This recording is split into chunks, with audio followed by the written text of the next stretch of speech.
श्रीमद् भागवत महापुराण अष्टमी स्कंद गजेंद्र मोक्ष। ग्राह के द्वारा गजेंद्र का पकड़ा जाना। श्री सुखदेव जी ने कहा, राजन परीक्षित, क्षीर सागर में त्रिकूट नामक एक प्रसिद्ध एवं सुंदर सुरम्य एक सुंदर पर्वत था। वह कई योजन ऊंचा और विशालकाय पर्वत था। उसके सोने चांदी और मरकत मणियों की छटाओं से चारों दिशाएं और आकाश हमेशा जगमगाता रहता था। और भी उसके कई ऐसे शिखर थे जो रत्नों और धातुओं की छटा दिखाते हुए सब दिशाओं को प्रकाशित कर रहे थे। उनमें विविध जाति के वृक्ष और लताएं, झाड़ियां भी थीं। झरनों की कलकल झरझर से वह हमेशा गुंजायमान रहता था। उनकी कंदराओं में सिद्ध, चारण, गंधर्व, विद्याधर, नाग, किन्नर और अप्सराएं विहार करने के लिए प्रायः बने ही रहते थे।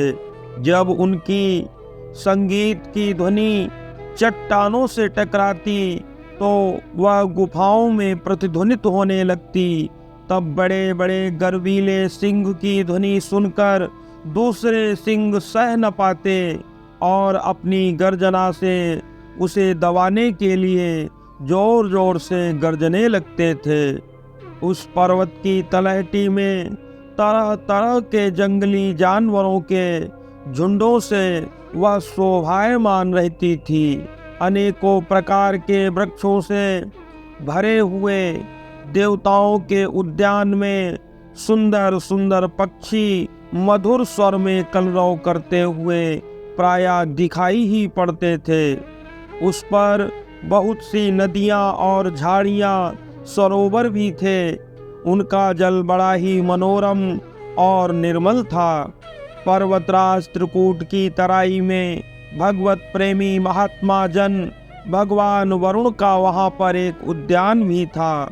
उसका नाम ऋतुमान था। उसमें सब ओर ऐसे दिव्य वृक्ष शोभायमान थे जो फल, फूल और हमेशा अपने स्वरूप का दर्शन कराते थे। और भी विविध जाति के कुमुद, उत्पल, शतदल आदि कमलों की अनूठी छटा बिखर रही थी। मतवाले भौरों का स्वर गुंजायमान हो रहा था। मनोहर पक्षी कलरव कर रहे थे। हंस, कारंडव, चक्रवाक, सारस के दल भरे हुए थे। उस पर्वत के घोर जंगल में बहुत सी हथनियों के साथ एक गजेंद्र भी निवास करता था।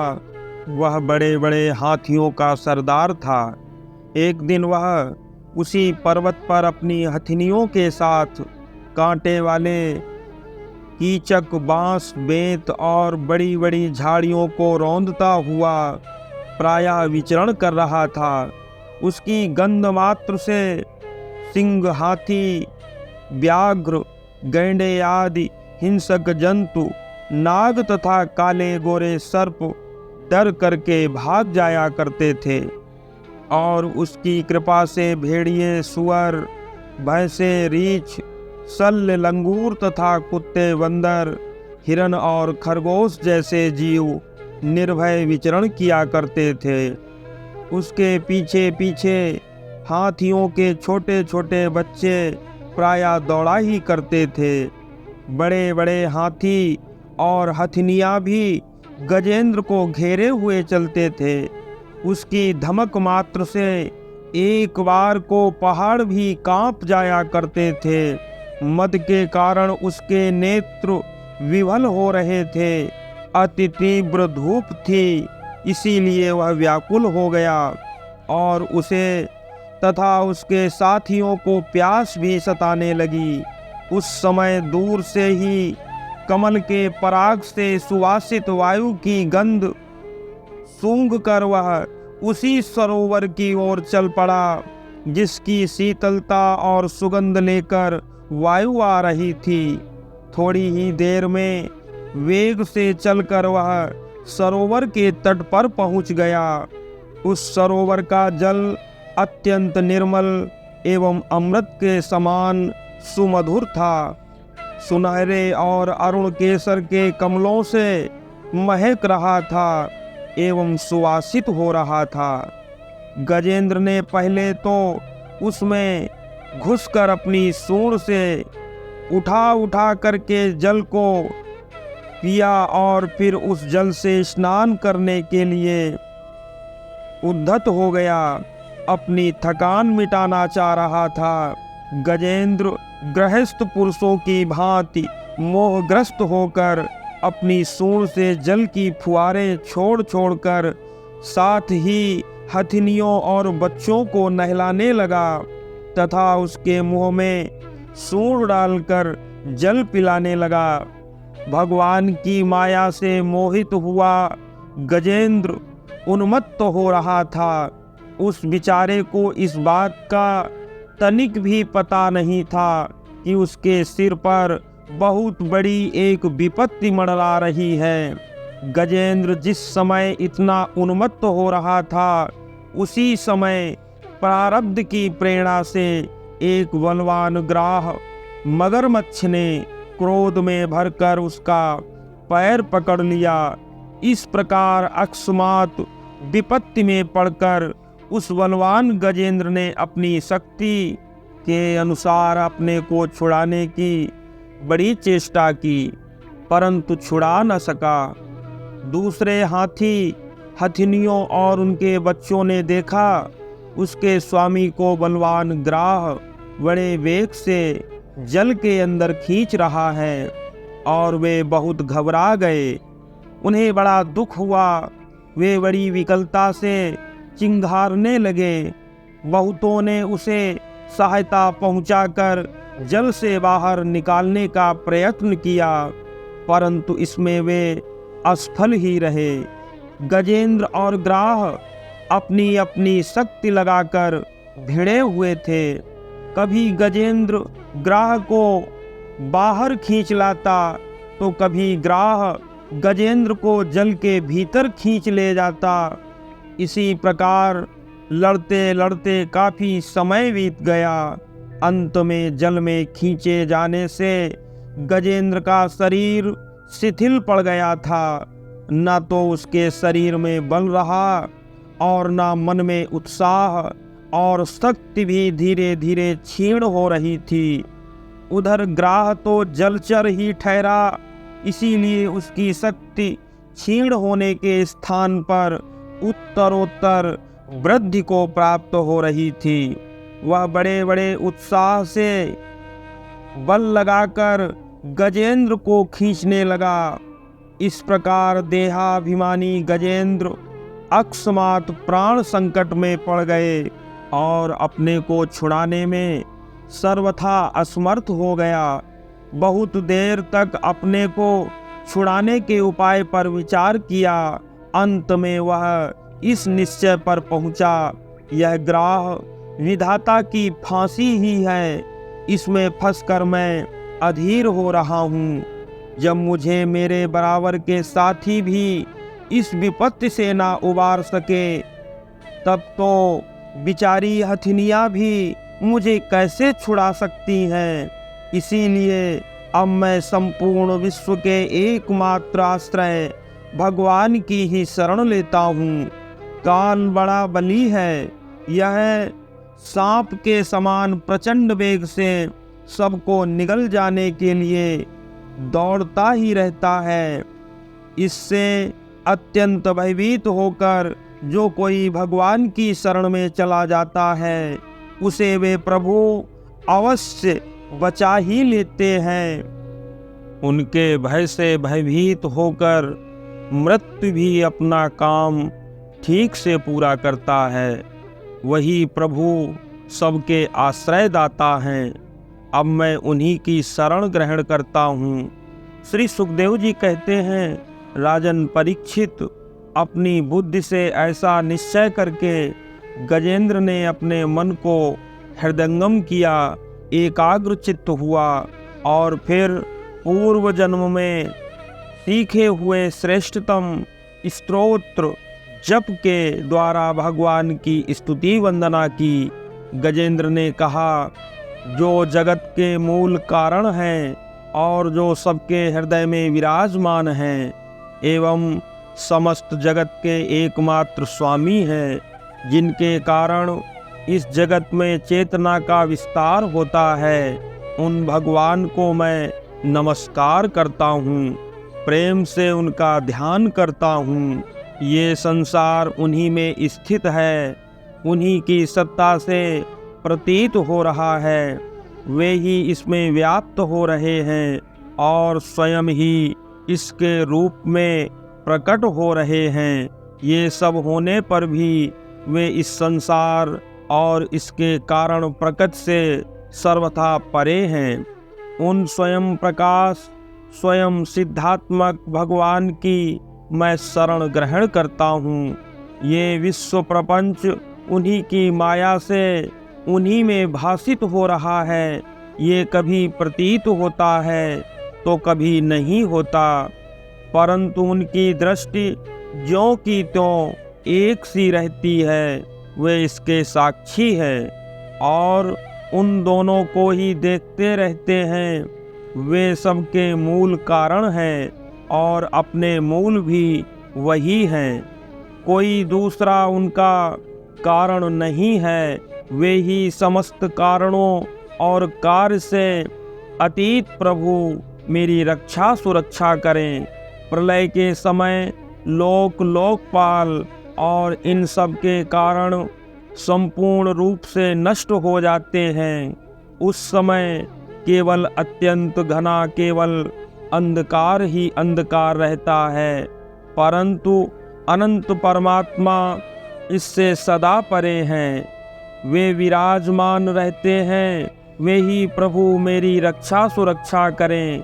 उनकी लीलाओं का रहस्य जानना बहुत कठिन है, अत्यंत दुर्लभ है। वे नट की भांति अनेकों वेश धारण करते हैं। उनके वास्तविक स्वरूप को न तो देवता जानते हैं और न ऋषि मुनि ही जानते हैं। फिर दूसरा ऐसा कौन प्राणी है जो वहाँ तक जा सके और उसका वर्णन कर सके। वे प्रभु मेरी रक्षा करें, जिनका परम मंगलमय स्वरूप दर्शन करने के लिए महात्मा गण संसार की समस्त आसक्तियों का परित्याग कर देते हैं और वन में जाकर अखंड भाव से ब्रह्मचर्य आदि अलौकिक गुणों का पालन करते हुए तथा अपनी आत्मा को सबके हृदय में विराजमान देखकर स्वाभाविक ही सबकी भलाई किया करते हैं। वे ही मुनियों के सर्वस्वरूप भगवान मेरी सहायता करें।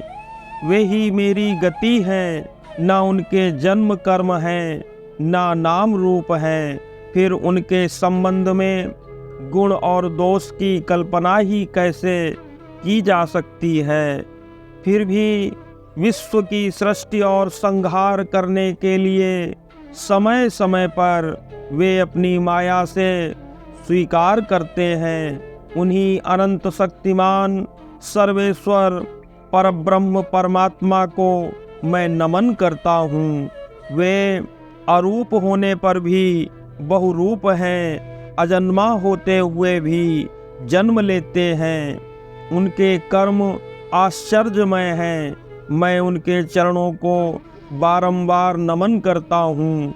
स्वयं प्रकाश सबके साक्षी परमात्मा को मैं नमस्कार करता हूँ। जो मन वाणी और चित्त से अत्यंत अगोचर हैं, उन परमात्मा को मैं नमन करता हूँ। विवेकी पुरुष कर्म संन्यास अथवा कर्म समर्पण के द्वारा अपना अंतःकरण शुद्ध करके जिन्हें प्राप्त करते हैं तथा जो स्वयं नित्य मुक्त परमानंद एवं ज्ञान स्वरूप हैं, दूसरों को कैवल्य मुक्ति देने की सामर्थ्य केवल उन्हीं में है। उन प्रभु को मैं नमस्कार करता हूँ, जो सत्व रज तम इन तीनों गुणों का धर्म स्वीकार करके क्रमशः शांत घोर मूल अवस्था भी धारण करते हैं। उन भेद रहित समभाव से स्थित एवं ज्ञान घन प्रभु को मैं बारंबार नमस्कार करता हूँ। जैसे कोई दयालु पुरुष फंदे में पड़े हुए पशु का बंधन काट दे, वैसे ही आप मेरे जैसे शरणागत को इस फांसी से मुक्त कर दो। आप नित्य मुक्त हैं, परम करुणामय हैं और भक्तों का कल्याण करने में आप कभी आलस्य नहीं करते। आपके चरणों में मेरा नमस्कार है। समस्त प्राणियों के हृदय में अपने अंश के द्वारा अंतर आत्मा में आप उपलब्ध रहते हैं। आप सर्वेश्वर पूर्ण एवं अनंत हैं। जो लोग शरीर, बुद्धि, मित्र, गुरुजन, ग्रह, संपत्ति एवं स्वजनों में आसक्त हैं, उन्हें आपकी प्राप्ति कठिन है, क्योंकि आप स्वयं गुणों की आसक्ति से रहित हैं। जीवन मुक्त पुरुष अपने हृदय में आपका निरंतर चिंतन करते रहते हैं। उन सर्वेश्वर परिपूर्ण ज्ञान स्वरूप भगवान को मैं नमस्कार करता हूँ। धर्म, अर्थ, काम और मोक्ष की कामना से मनुष्य उन्हीं का भजन करके अपनी अभीष्ट वस्तु प्राप्त कर लेते हैं। इतना ही नहीं, वे उनको सभी प्रकार का सुख भी प्रदान कर देते हैं और अपने जैसा अविनाशी शरीर भी देते हैं। वे ही परम पुरुष, परम दयालु प्रभु मेरा उद्धार करें। जिनके अनन्य प्रेमी भक्तजन उन्हीं की शरण में रहते हुए उनसे किसी भी वस्तु की, यहाँ तक कि मोक्ष की भी अभिलाषा नहीं करते, केवल उनकी परम दिव्य मंगलमयी लीलाओं का गान करते हुए आनंद के समुद्र में निमग्न रहते हैं। जो अविनाशी, सर्वशक्तिमान, अव्यक्त, इंद्रियातीत और अत्यंत सूक्ष्म हैं, जो अत्यंत निकट होने पर भी बहुत दूर जान पड़ते हैं, जो आध्यात्मिक योग अर्थात ज्ञान योग, भक्ति योग, कर्म योग के द्वारा प्राप्त होते हैं, उन्हीं आदि पुरुष एवं अनंत परिपूर्ण परब्रह्म परमात्मा की मैं स्तुति करता हूँ। जिनकी अत्यंत छोटी कला से अनेकों नाम रूप के भेदभाव से युक्त ब्रह्मा आदि देवता, वेद और चराचर लोकों की सृष्टि हुई है। जैसे धधकती हुई आग से लपटें और प्रकाशमान सूर्य से उनकी किरणें बार बार निकलती और लीन होती रहती हैं, वैसे ही जिन स्वयं परम प्रकाश परमात्मा से बुद्धि, मन, इंद्रिय और शरीर जो गुणों के प्रवाह रस हैं, बार बार प्रकट होते तथा लीन हो जाते हैं, वे भगवान न देवता हैं, न वे असुर, मनुष्य और पशु पक्षी भी नहीं हैं, न वे स्त्री हैं, न पुरुष। वे कोई साधारण व असाधारण प्राणी भी नहीं हैं, न वे गुण हैं, न वे कर्म हैं, न वे कार्य हैं, न तो कारण ही हैं। सबका निषेध हो जाने पर जो कुछ बचता है वही उनका स्वरूप है, तथा वे ही सब कुछ हैं, वे ही परमात्मा हैं। मेरे उद्धार के लिए प्रकट हों। मैं जीना नहीं चाहता। ये हाथी की योनि सब ओर से अज्ञान रूप आवरण से ढकी हुई है। इसको रखकर मैं अब क्या करना चाहूँगा। मैं तो आत्म प्रकाश को ढकने वाला उस अज्ञान रूप आवरण से मैं छूटना चाहता हूँ, जो काल क्रम से अपने आप नहीं छूट सकता, जो केवल भगवत कृपा अथवा तत्व ज्ञान के द्वारा ही नष्ट होता है। इसीलिए मैं उन परब्रह्म परमात्मा की शरण में हूँ, जो विश्व रहित होने पर भी विश्व के रचयिता और विश्व स्वरूप हैं। साथ ही जो विश्व की अंतरात्मा उन अजन्मा ब्रह्म स्वरूप को मैं नमन करता हूँ। योगी लोग योग के द्वारा कर्म वासना और कर्म फल को भस्म करके अपने योग शुद्ध हृदय में भगवान का साक्षात्कार कर लेते हैं। उन प्रभु को मैं नमस्कार करता हूँ। हे प्रभु, आपकी 3 शक्तियों सत रज और तम के रागादि वेग असही हैं। समस्त इंद्रियों और मन के विषयों के रूप में आप ही प्रतीत हो रहे हैं। इसीलिए जिनकी इंद्रियां वश में नहीं हैं, वे तो आपकी प्राप्ति का मार्ग भी नहीं पा सकते। आपकी शक्ति अनंत है। आप शरणागत वत्सल हैं। आपको मैं बारंबार अनंत कोटिवार नमन करता हूँ। आपकी माया अहम बुद्धि से आत्मा का स्वरूप ढक लेती है। इसीलिए यह जीव अपने स्वरूप को नहीं जान पाता। आपकी महिमा अपरंपार है। उन सर्वशक्तिमान स्वयं माधुर्य निधि भगवान की मैं शरण में हूँ। श्री सुखदेव जी कहते हैं, राजन परीक्षित, गजेंद्र ने बिना किसी भेदभाव के निर्विशेष रूप से भगवान की स्तुति की थी।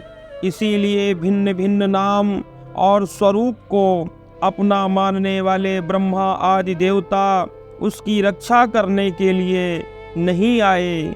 उस समय सर्वात्मा सर्वेश्वर सर्वशक्तिमान अनंत कोटि ब्रह्मांड नायक होने के कारण सर्वदेव स्वरूप स्वयं भगवान श्री हरि प्रकट हो गए।